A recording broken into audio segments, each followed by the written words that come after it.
हाय ticket selling जे लोक आहेत त्यांच्यासाठी काय माइंडसेट असला पाहिजे? नाही, तुमचा धंद्याचं व्हॉल्यूम किती आहे ह्याच्यात माइंडसेट हा असू शकत नाही. कारण काय, सुरुवातीला आपण म्हटलं तसं की प्रत्येकालाच धंदा वाढवायचाच. म्हणजे मी माझा आता महिन्याला 4,000 रुपये जर का माझा धंदा असेल किंवा 4 लाख असेल, तरी मी 4 लाख असेल तर मला तो 5 लाख करायचा आहे, आणि 4,000 असेल तर 5,000 करायचाच आहे.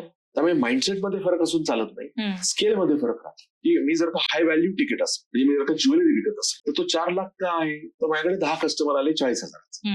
4,000 का आहे, तर माझ्याकडे 10 कस्टमर आले 400 रुपयाचे, किंवा केक 400 रुपयाचा. मी 40,000चा केक विकू शकत नाही, माझं धंद्याचं तिकीट साईज असतं.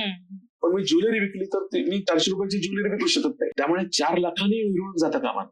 जेव्हा हाय व्हॅल्यू तिकीट व्हॅल्यू असते, तेव्हा you always have to measure your business in quantity, not value. म्हणजे 4 लाखाचा धंदा केल्यापेक्षा किती पीस ज्वेलरी विकली हे महत्वाचं आहे. कारण ते प्राइस काय बदलत राहते ना. म्हणजे आता तुझा सेमी प्रेशस तुम्ही काही विकत असाल म्हणून 40,000 त्याची किंमत आहे, अंगठी बिंगटी असेल काहीतरी, पण ते 18 कॅरेटचं गोल्ड असेल, थोडं काहीतरी आर्टिफिशियल डायमंड असेल, तर 18 कॅरेटचं गोल्ड प्राइस दररोज बदलते ना. मी काही न करता ती 40,000ची किंमत 41 होऊ शकते, किंवा त्या 40ची किंमत 38 येऊ शकते.